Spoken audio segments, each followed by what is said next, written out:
Bismillahir Rahmanir Rahim. Alhamdulillahi Rabbil Alameen.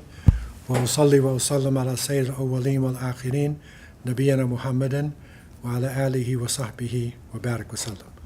All praise are due to Allah, Lord of the worlds, and peace and blessings be constantly showered upon our beloved Prophet Muhammad, the master of the first and the last, and his family, his companions, and all those who call to his way and establish his sunnah to the day of judgment.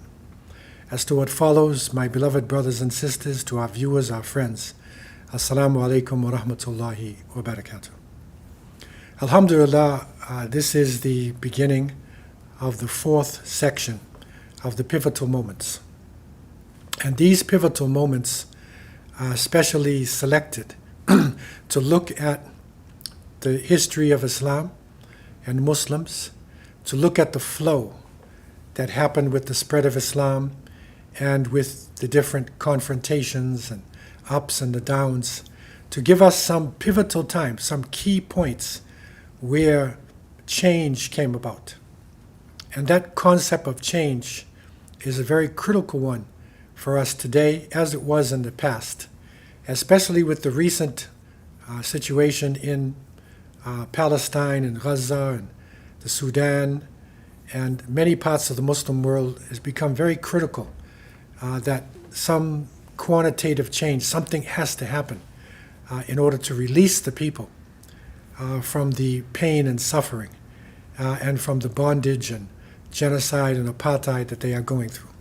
And so by looking at history, the concept is that we're not just looking at history for numbers or for names or places, but we're looking at history as a living experience that Muslims went through right from the beginning with the revelation and in the time of Prophet Muhammad ﷺ.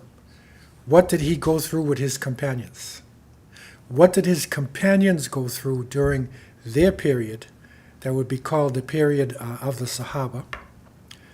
What did the next period go through, the Tabi'in, those who followed the Sahaba?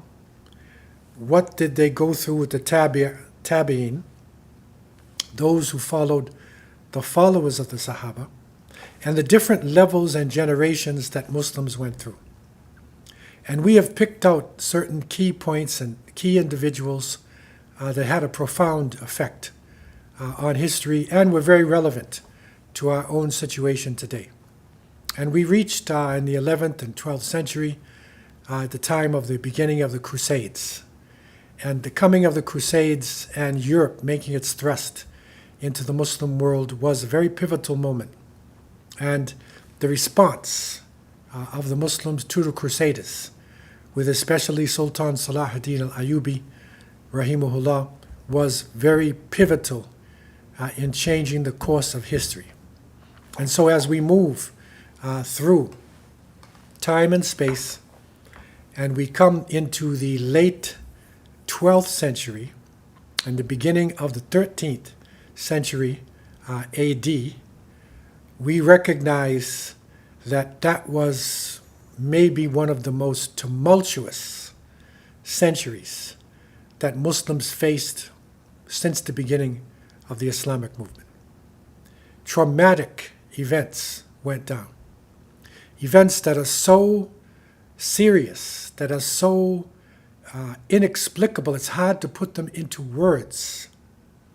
And so we need to try to understand the players who are involved in this pivotal time, and also the response, because we are in unprecedented times as well today with what is going on, not in the sense that genocide is carried out for the first time in the Muslim world, no. Not in the sense that apartheid, separation of races and religions, is carried out for the first time, no. Not in the sense that injustice is being carried out, no.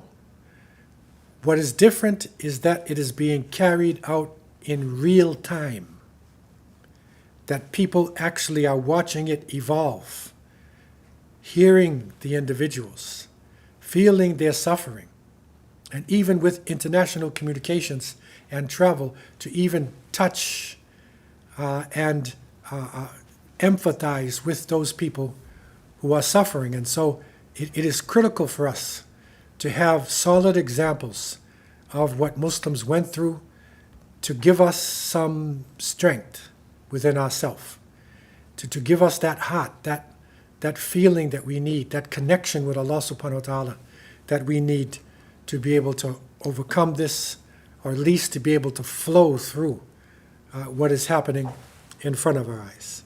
And so this, the first session in the fourth part, is looking at the rise of the Mongols. And I want to focus on, in the beginning, a hadith of the Prophet, peace and blessings be upon him. That is reported in Sahih Muslim, where Abu Huraira reported that the Messenger of Allah ﷺ said, Al-mu'min al-qawi khayrun wa ahabbu ila Allah min al-mu'min al-da'if wa fi kullin khayr. احرص على ما ينفعك واستعين بالله ولا تعجز وإن أصابك شيء فلا تقل لو أني فعلت كذا كان كذا وكذا ولكن قل قدر الله وما شاء فعل فإن لو تفتح عمل الشيطان. رواه Muslim. In this authentic hadith, the Prophet ﷺ was reported to have said, the strong believer is better and more beloved to Allah than the weak one, but there is good in both of them. Strive for that which benefits you. Seek your help from Allah and do not become weak. If a calamity strikes you, do not say, if I had only done such and such, but say, that is what Allah has willed, and whatever He intends, He will bring to pass. For verily the word law, or if, opens the way of the shaitan. So this is a very important hadith for us to reflect upon, and it's something that we need to instill into our younger generation. And that is that strength, quwwah, that strength is so important in our practice of Islam. To the point where the Prophet ﷺ is saying that a strong believer is better than a weak one, more loved by Allah than a weak one. But in both of them there is good. So in both of the believers there is good. The weak believer is still good and loved by Allah, but the strong believer. And when we talk about strength, as we learned in another tradition, that the Prophet, peace be upon him, said that the strong person is not the good wrestler, but it is the person who controls himself when he's angry. الَّذِي يَمْلِكُ نَفْسَهُ عِنْدَ الْغَضَبِ. Self-control. That the essence of strength is self-control. And even in the martial arts, in physical fighting of all forms, it is really the one at the height of the battle who controls himself, who can make logical decisions, that usually is the one who comes out with the victory. And so strength here is a broad term. Strength can mean strength in my thinking, strength in my commitment, strength in my ability to carry things out, and of course physical strength, mental strength, physical strength. This is the essence of it, because Muslims have to be strong because of the challenge that is coming from the evil one and his companions. And then the Prophet, peace be upon him, said, strive for that which benefits you. This is critical for the younger generation. You have to look at what you are doing. And if there are things that you do that are of no benefit to you, and I'm not talking about relaxing, because even the companions of the Prophet ﷺ relaxed. And Hanzala came to the Prophet, peace be upon him, and said, I have destroyed myself. And the Prophet said, why? And he said, because when we're with you, we're serious and we're focused, but when we are with our families and our children, we relax and we enjoy ourselves. And the Prophet ﷺ told him that there is a time for this and a time for that. Sa'atun, sa'a. So there is a time when you're focused and serious, totally committed. There's a time when you relax. Nothing wrong with that, as long as it stays within the movement of the commitment. But when the relaxation overcomes commitment, when relaxation becomes the reason to be, that is the problem. And so focus on that which benefits you, and do not become weak. So this is really strong for us now. There's a lot against us. There's a lot to be depressed about. There's economic crisis, political crisis. Do not become weak. And even if a calamity strikes you or me, we shouldn't say, well, if I had done this or that, it would be better, it would be this. No. We have to say at that point when calamity strikes that قَدَّرَ اللَّهُ وَمَا شَاءَ فَعَلَ. Whatever Allah has willed, it will come to pass. So this concept, this guidance given to us by the Prophet ﷺ is really important in understanding this particular pivotal moment and the response to this pivotal moment. And it carries over. You could say, even from this period up until today, that strength is something which is really important.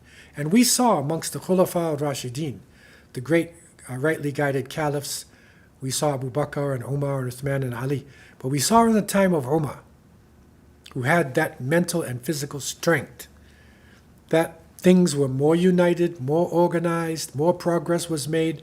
Allah is ultimately the one to decide. But the strength of Umar definitely held back the shaitan and the evil forces. And so, in looking at this, I want to take a little aside to focus on something which is connected to our pivotal moment in order to expand our consciousness of ourselves, because I think it's really important for Muslims and non-Muslims to get familiar with nationalities, get familiar with different types of people, different ethnic groups, different linguistic groups. And even though Muslims are an ummah, we are one nation, tribalism is so strong that sometimes Muslims don't even realize the strength of their brother or their sister. And so I want to take an aside. I want to look at something which is very North American, which is very Canadian, but which is also neglected. And this is a shout out, in a sense, to the indigenous people. Because with the crisis going on in Palestine, again, we're seeing indigenous people struggling against settler colonialists. That struggle that's been going on for 500-600 years. This has brought to light the struggle of indigenous people all over the world. So this response to the colonial period, this response to the domination, to the slavery, to the exploitation of the lands of the indigenous is something which is widespread, and because of technology and media, it's put down. People are not given the details. The situation now has brought everything to the surface. And so I want to look at the First Nations people. And these are the original Canadians. Because, and it's North America as well, but when you say Canada, you can really see it, because the word Canada is not a European word. It actually comes from one of the native languages, Iroquois, and Kanata means a large village. So that's what Canada is, one of the largest villages in the world, because it's second in land space in the whole world. So the original Canadians are not Europeans.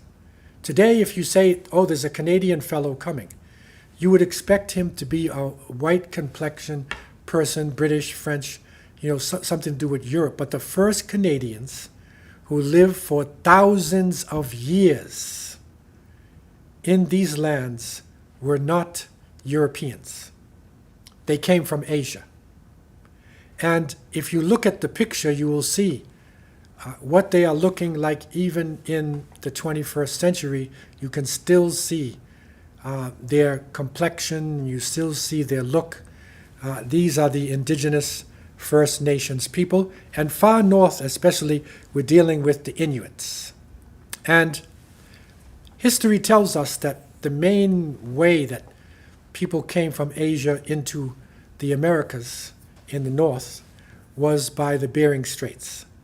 And there was a point 10,000 years ago or more where it was so cold that that strait, that pass in the water in between Alaska, Canada, and Russia was actually solid. And this drought and terrible climate was so bad that the people of Siberia, of northern Russia today, had to migrate. They had to escape. They had to make a type of hijra, a type of physical migration in order to save their lives. And so they crossed over into the Americas. And imagine this open land, this huge land, no human beings are on it. It's like as though you landed on a planet or you landed on the moon. There's nobody there. And yet they were brave enough, they were resilient enough, they were hardy enough to survive. And even in the terrible winters, the terrible snow and the terrible cold, they were able to adapt themselves, for instance, in the building of the igloo home. And this igloo is ice, because everything else is ice surrounding them. And so this is ice, in the middle of ice. And so with human intelligence, they found out that when you have solid ice and you put skins inside of it, fur and skins inside of it, and then as a human being you live in there, you change the temperature and the skin keeps it in, you can actually take your shirt off inside there, it becomes so warm. So this is one of the great adaptations that they made. And amongst the First Nations dress, you can see the different styles of dress. And this is interesting for those who have traveled in Central Asia and even in parts of Africa, North Africa especially, but I found even in East Africa, you can see the combinations of the colors inside of the dress. This could be a dress from part of the Muslim world, but this is First Nations dress here in Canada. Okay? And in the far northwest section, in the Northwest Territories, in Inuvik, there is a masjid that has been established. I visited there to train the people in how to do dawah, how to do outreach. It is called the Mosque of the Midnight Sun. And that is because there is a time of the year, especially in the winter or in the deep summer, where, like in the summer, the sun stays out 24 hours. There is no sunset. Okay? Even at 5 in the morning, 4 in the morning, sun is out. So they call it the land of the midnight sun. This is the Masjid of the Midnight Sun. And we had to deal with some issues because obviously how are you going to make your prayer? How can you establish Maghrib and Isha and Fajr when the sun is out? And there is a way that the ulama have shown that you can use the closest reasonable city, or you can use Meccatul Mukarramah as your base, and you will make an estimate. So you put the times estimated for prayer, and then you make your prayer even though the sun may be out. And so we opened up the masjid to the First Nations people. And these are some of the young people who are very interested to come inside of the mosque. Because Muslims naturally have a tendency to build the masjid, do their activities, but they don't call people from the outside. And so we had a session with the First Nations people. We called them into the masjid. And they came and they were interested. And these are the two of the little girls who came in. Now I want you to look at their features. You can see the Central Asian feature of the people. These are Canadians whose families have lived here over 10,000 years. You're not in Central Asia. You are in Canada. And so we said, let's do an experiment because they wanted to put on hijab. They wanted to see what it felt like. And so we put it on them. And you see them with the hijab look like Muslims who are coming from Uzbekistan or Kazakhstan.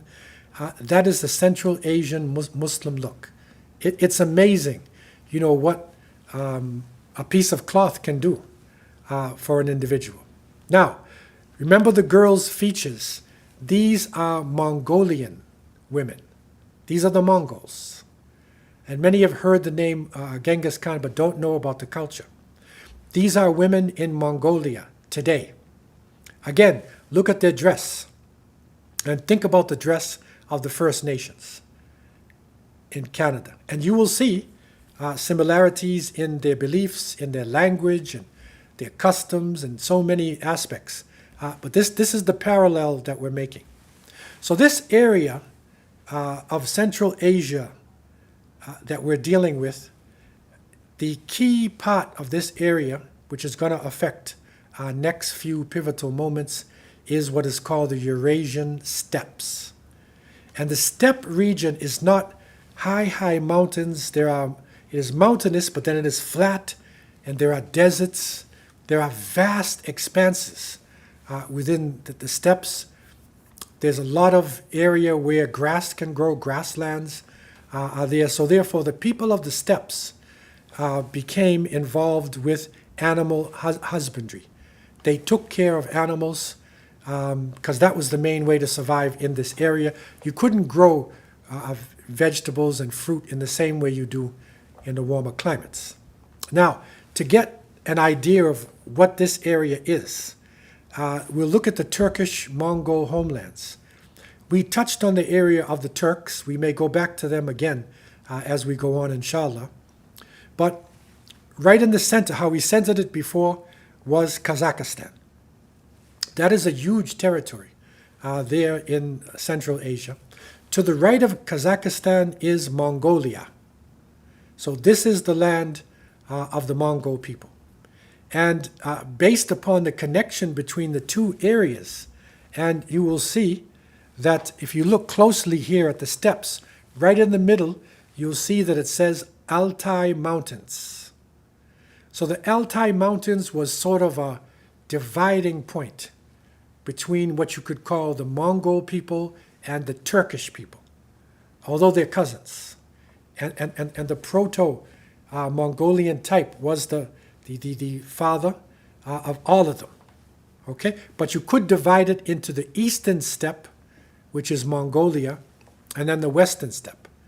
And that is where Kazakhstan and Uzbekistan and the other Central Asian groups come in. And then you can see the connection, how it goes across. Again, looking at the steppes, I want to look at those steppes again. They're so important because if you go west in the steppes, you'll actually see that this expansive region even reaches the Ukraine. You know the Russian-Ukrainian war that is going on right now. This is part of a steppe region. Even Moscow and surrounding these areas is a steppe region. And the Ukrainians were famous before for people called Cossacks. And the Cossack warriors were famous for riding horses, shooting guns and arrows on the horse. That is a trait that was similar to the other people who lived in the steppes. And the warriors in the steppes became the greatest riders maybe in the world in terms of their abilities, what they could do. And they developed the ability to shoot bows and arrows while they're riding at top speed. And so in those days, that would make them formidable warriors. Because if it's a large group that is moving through rapidly at you, they don't stop, but they hail down arrows upon you. And then they continue as they are moving through. You don't have a chance to deal with them. That is something shared by the warriors all the way through this steppe region.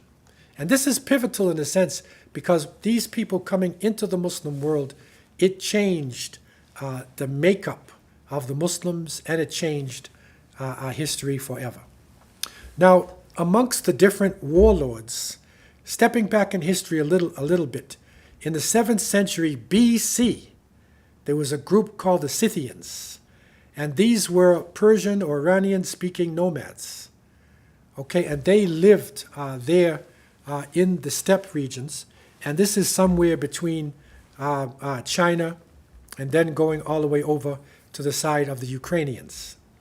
And they began raiding down from Central Asia into what is now the Middle East.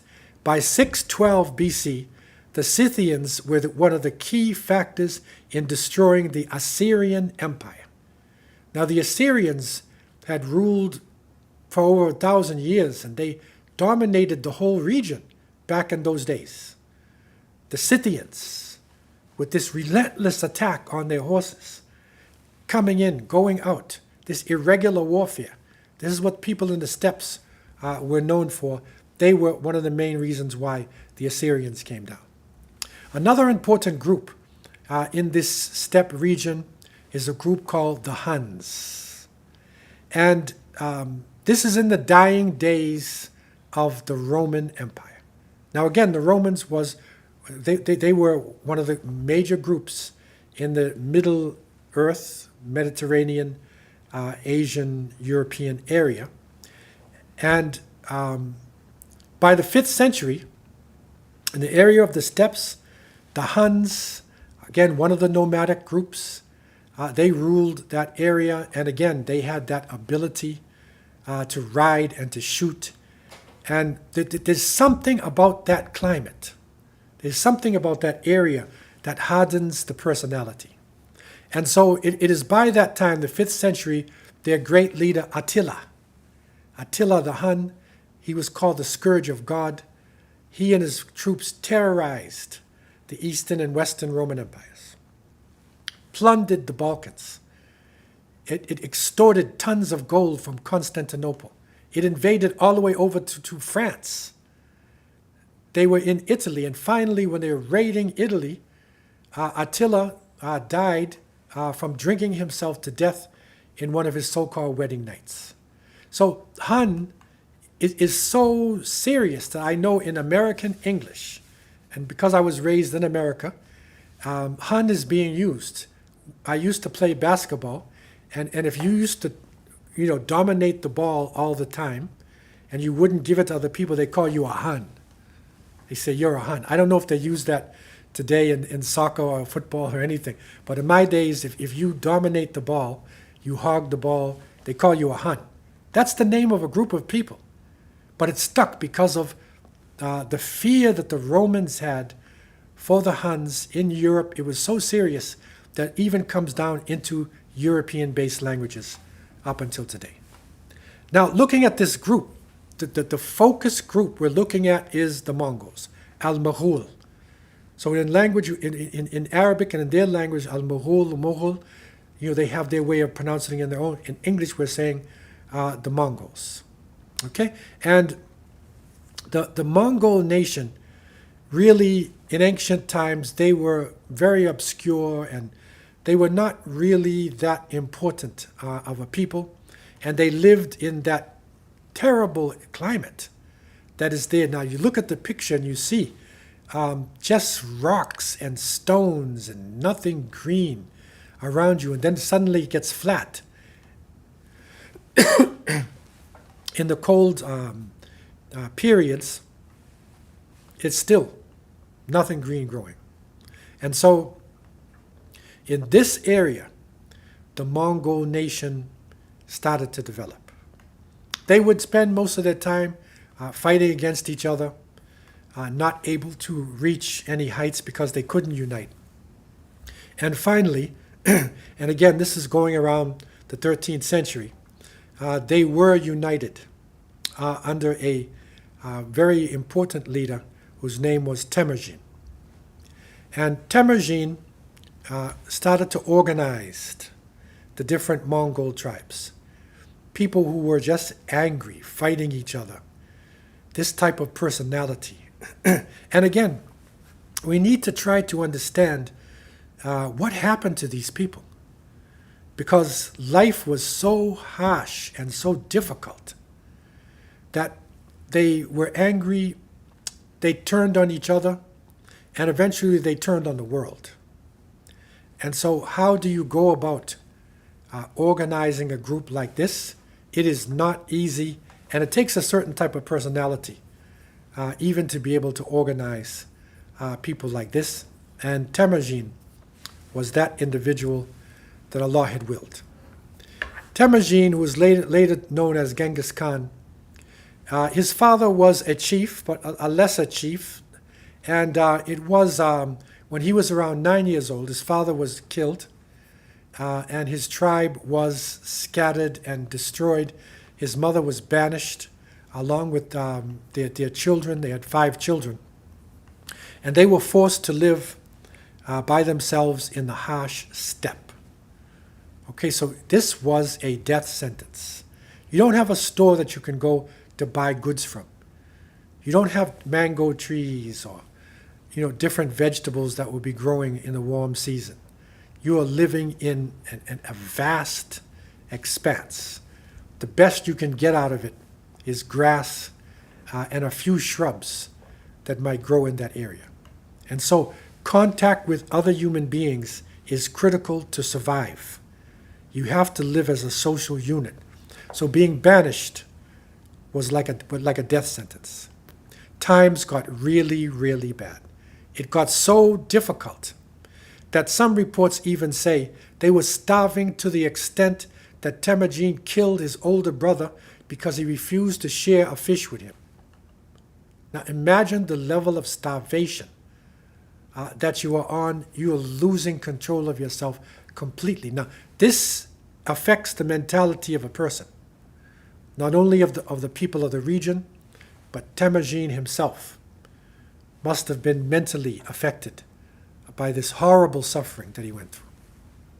But he was strong, and he grew up to be a very charismatic leader, and he began to amass the tribes, to bring the people together. He was a master in tribal politics, and so he was able to bring the tribes together, sometimes by a positive way, sometimes by killing a leader. However that they had to do, the Mongol clans started to come together, and finally they united under the leadership of Temujin. And they decided that they would end tribal warfare, and they would unite under the leadership of this man. So that in itself is a major achievement. After unifying the Mongols, Temujin then, he started to look outside of Mongol. And he began to take on some of their rivals, their neighbors. One of the groups was the Tatars. And he took them on and he totally defeated the Tatars. And by 1206, he had destroyed most of the rivals in that part of the steppes. Okay, so that central part of the steppes, the Mongols were controlling it. So it's not just Mongolia. They had now stretched out into another area. He took it a step further, and he claimed that he had a type of vision. And in these visions, which were endorsed by their shamans, their magicians, because they believe in Gok Tengri, which is this, sun god, this one god, whose symbolism is blue. So they believed in this so-called god of the heavens. And Temujin said that he was ordained that he should be the ruler of the earth. So everything under the sky should be under his control. And so they proclaimed him Genghis Khan. And that means the universal ruler, the ultimate ruler of the people on the face of the planet Earth. And this is important to try to understand, because this is happening now, and it's moving towards the Muslim world. It is a change going on in the 13th century. Muslims in other parts of the Ummah, Egypt, Morocco, West Africa, Syria, Mecca, Medina, are not directly impacted by this at this point in time. But it is a big change coming about, which is about to influence the world. But instead of going west, he looked east and south. He looked toward China, because the largest empire, considered to be one of the 4 great empires in the world at that time, of course, the Romans and the Persians and the Aksumite Ethiopians and the empires of China. These are the great powers dominating much of the world at that time. So he looked south. And the Chinese were so afraid of the Mongols that they actually built the famous Great Wall of China. And that wall is still there today. It's considered to be one of the wonders of the world. Just imagine building a wall like this so long. Look it up and see how amazing. That's fear. That's when you are afraid of somebody. They were afraid of him. And so he went south down. And the Xia dynasty, he defeated them. And by 1210, he controlled, and he went for the Jin dynasty. This is not the Jin like jinnis, but this is the Jin. This is one of the nations amongst the Chinese. And he attacked, and he defeated them by 1211. So this was a great victory. And the leader of the Jin, he left. And so northern China was controlled by the Mongols. And that would have been enough for them at that point in time. It's a huge area. It's very fertile. The more you go south, is the more you are going into fertile area. And so you have your economic products, you have political domination, and you're going south. That should have been enough. However, something happened. Something happened on the western side. And that is that a confrontation started to happen. And that was with the Muslim world. Now, switching out of this Mongolian evolution, we need to look at the Muslim world, what had developed. We know that the Khulafa Rashidin ruled for a period of time, and then you have like 40 years, and then you have the Umayyads. This is for 100 years plus. And then there was Abbasids, Banu Abbas. And they had ruled for a number of years. And by the 13th century, however, the Abbasid Khalifa was only a symbol of what a Khalifa is supposed to be. You remember the example of the Khulafa Rashidin. And Omar is one of the great examples of this, in that he saw not only his own area as part of his responsibility, but the whole of the Muslim Ummah, and really the whole world. That changed, where the Khalifa became more concerned with riches, with hayat dunya, more concerned with his own political power and his own fame. So you could say that the Khalifa was a shadow of what the Khalifa used to be. The Khalifa was weak, and it is said that in the 13th century, around this time, that the army of the Abbasids, which is mainly centered in Iraq, in the area of Baghdad, because remember, Baghdad is now their capital in Iraq. The Khalifa only had about 12,000 soldiers. So he wasn't concerned really with the Muslim world. He was more concerned with bodyguards who would protect Baghdad and the areas surrounding. The Muslim world, which was vast, Muslims had gone west all the way across North Africa. They had gone down into the Sahara Desert. Remember, Muslims had gone to Al-Andalus. This was the time of the great Umayyads. The Umayyads had a Khalifa in Al-Andalus at that time. And in North Africa, as we studied, the Fatimids, the Shia, schismatic Shia groups had developed themselves in Tunisia and then over to Egypt that became their capital. We also found out that there were other groups that came out. There was the Seljuks that we looked at, a Turkish nation. There was a group called Buwayhids. There were different schismatic groups coming from the Batiniya. There was the Hashashin, the Assassins. So there were many different states. And usually these nation states were based upon a schismatic ideology or based upon an ethnic group. The Khalifa, who was supposed to unite everybody, was confined to Baghdad itself, the capital of the Muslim world.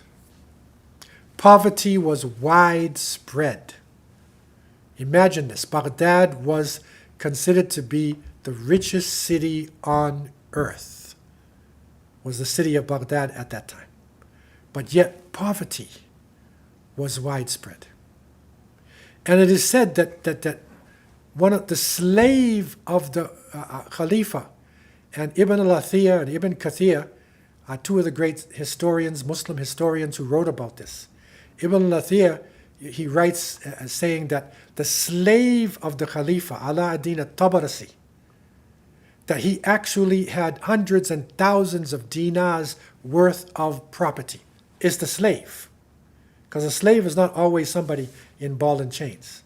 So the slave of the Khalifa was fabulously rich, but the ulama, the great scholars in the Nizamiya institutes, the great scholars who are writing and so many books and whatnot, they were only getting a few hundred dinars per month. Look at this difference that is going on. The Khalifa was so rich and so powerful, but the people were suffering. Also at this time, by the will of Allah, there was climatic changes were going on. There was also a famine breaking out because of the lack of food coming to the masses of the people. And Ibn Lathir even writes that when it came to the key time in the middle of the 13th century, and we'll be getting to that, inshallah, next period, in the middle of the 13th century, that the Hujjaj, the groups that go from different capitals, think about Toronto, Hajis going to Mecca for Hajj, New York, think about Jakarta, think about all the different parts of the world going to Mecca. At that time, Baghdad, the richest place on earth, nobody had time to make Hajj. No Hujjaj. With all the wealth and riches that they had, there was no Hujjaj who even cared about fulfilling the fifth pillar of their faith. That's the dichotomy, and that is the weakness that Muslims brought upon themselves. And I say this with all deference to the people who are suffering, but we have to look at ourselves. And when we look at this period of time, you will see what happened to Muslims. Because they were the richest on earth, people are suffering all over the planet, and so change came about. Major pivoting came about. This is how it was divided. Right in the heartland. You can see where it says that the Khilafat, that's Iraq. That's basically the area of the Khalifa. You see the Ayyubid Sultanate. This is the family of Salah ad-Din al-Ayyubi. Then you see to the north what is called Sultanate of Rome. That's the Seljuks. So the Seljuks were controlling the area which is now Turkey. And to the right of the Khilafat, you'll see the empire of Khwarizmi.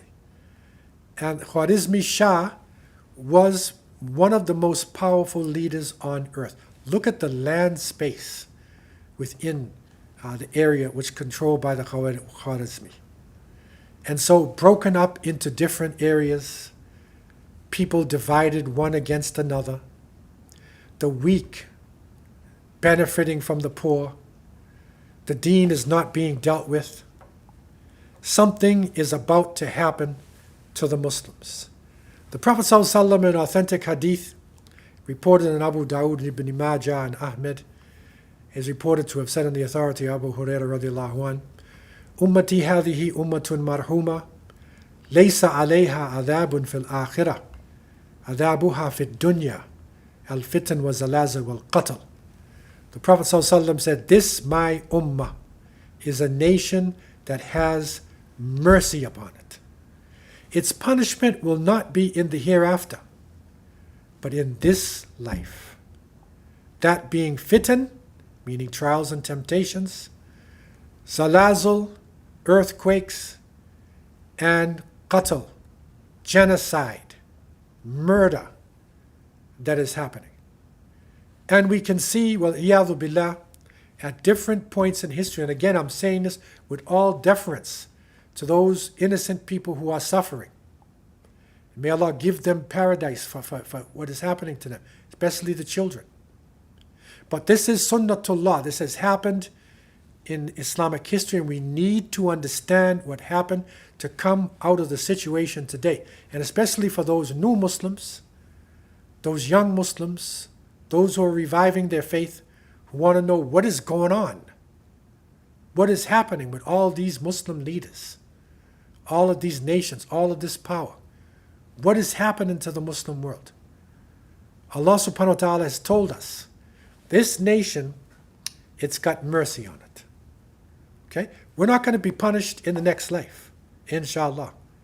And that is because when you have tawheed, when you have that oneness inside of you, you have borne witness to this over the ages, that person of tawheed, following the prophethood or sincerely not, would come out of hellfire. Some will go directly into paradise.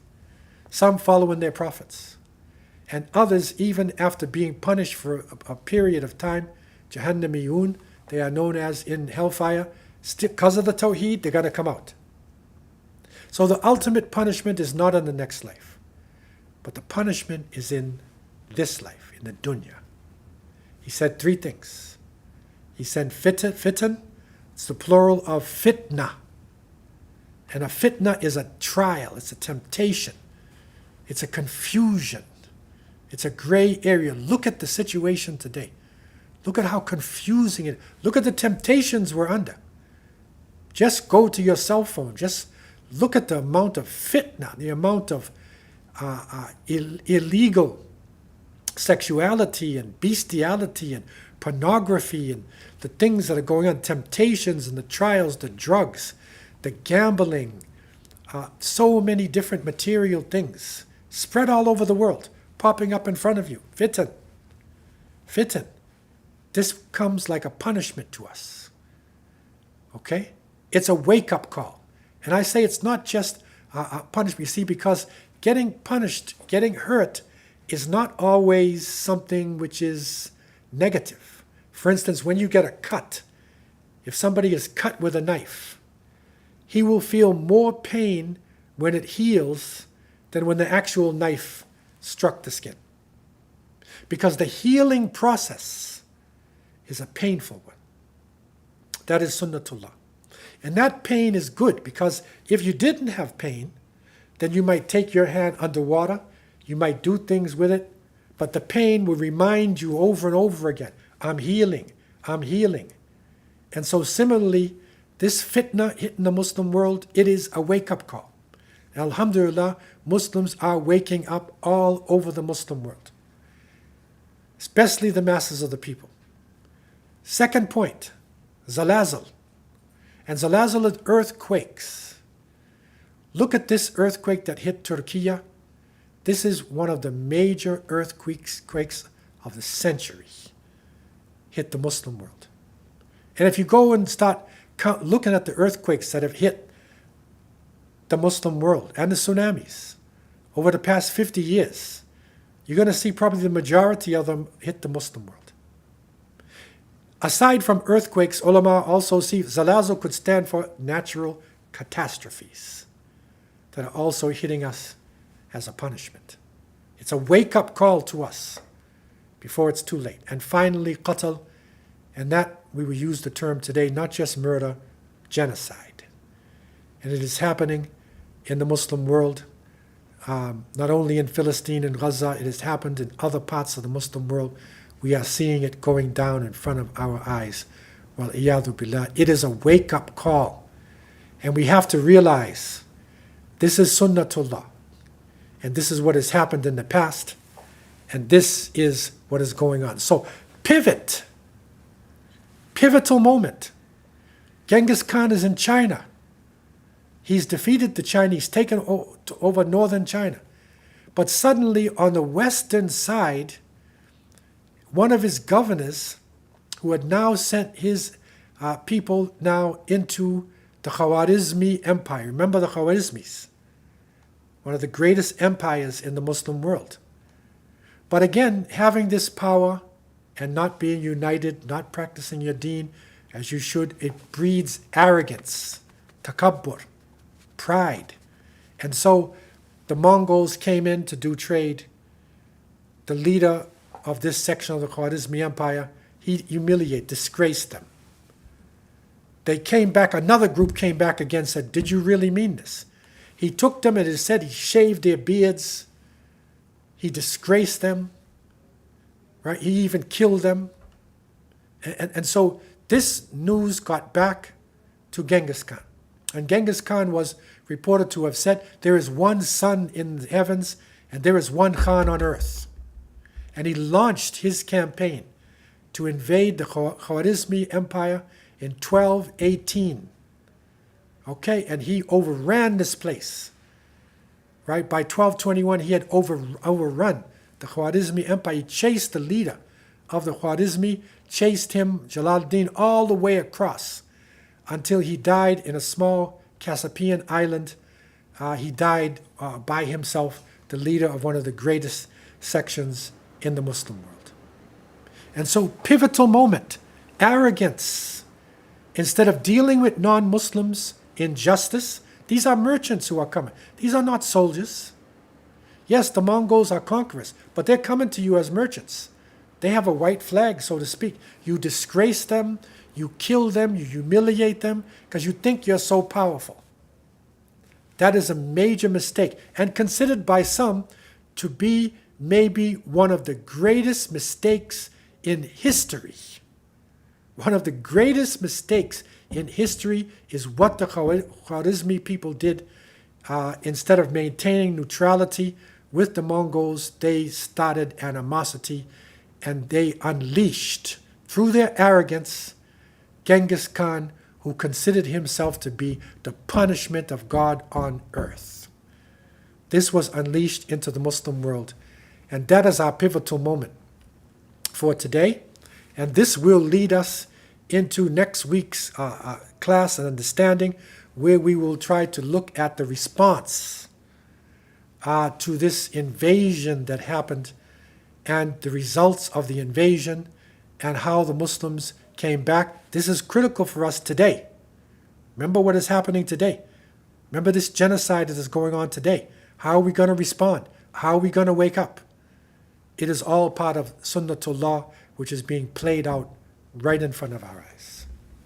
So I want to open up the floor for any questions that anybody may have concerning this first of the pivotal moments in the fourth section. Okay, so question, are these moments considered signs of Yom Al-Qiyamah? The question is, are these moments considered to be signs of the Day of Judgment? No, not necessarily. The signs of the Day of Judgment we get from the traditions of the Prophet ﷺ. He showed us minor signs and major signs. Now, some of them could fall into the minor signs, definitely. And in terms of the major signs, you will see later that the Mongols had reached such a level of destruction that Ibn al-Athir and some of the scholars, they thought, is this Gog and Magog? So the Gog and Magog nation, which is one of the major signs of the Day of Judgment, they were not sure. I mean, is this Gog and Magog? Okay, but we found out later, no, it's not. So these are signs in the sense of murder, definitely widespread murder and corruption. That is one of the minor signs of the Day of Judgment. No. Floor is open. Another question. In the Quran it says, which pivotal moment would that be in? And when did that happen? Yes, so the Quran is talking about that Rome, in the chapter of Rome, Rome, that Rome was, conquered in the lowest part of the earth, and then they will succeed in defeating their enemies in this lowest part of the earth. This happened just before the Quran was revealed. So this is now going back. Remember, the Quran is being revealed from 610, right? 610 AD on 23-year period. And so it is before this time that the Romans were defeated by the Persians, and just at this point, the Persians, now were defeated by the Romans. So this came about as the Quran is just being revealed, and this is a miracle in the Quran, actually.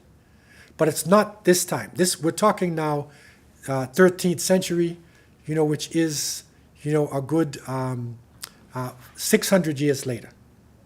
Okay, so the Romans at that time, this is a previous Byzantium or the Eastern Roman Empire. Now, floor is open for any general questions anybody has. So right now is what's happening in Palestine. It's a pivotal moment. How do we learn and how do we react appropriately? Yes, so this is a discussion in itself. What I'm giving you is a mirror image as to what is happening. In terms of what's going on, it's real time. So we're seeing what is happening to the suffering of the Palestinian people. We're seeing the world is rising now. The colonial period is ending. Major change is coming about and starting to affect the Muslim world as well. That was in a deep slumber. But I'm giving you, in this class, the mirror image of what actually happened. And this, inshallah, can come about. So when we study the past, we're able to see what is happening today, but it's a process. And the painful part of this is that we're actually living through this in real time. So this is different than studying the Mongols, hundreds of years ago. You're actually living through it. And it's a painful thing to actually live through, and it requires a lot of patience. But the Muslim has to have the overview, the greater picture of things, and not just get tied down with the present. Deal with the present, but remember the overview of what is happening. So we're looking at the past to connect it to the present in order to understand, inshallah, the future. That's it. So with this, inshallah, we will be closing the class. And next week, we're rolling, inshallah. We're going to move through these, traumatic events and try to bring you this information and mirror it with what is happening today. I leave you with these thoughts, and I ask Allah to have mercy on me and you. Wa akhir da'wana and alhamdulillahi rabbil alameen. Wassalamu alaikum wa rahmatullahi wa barakatuh.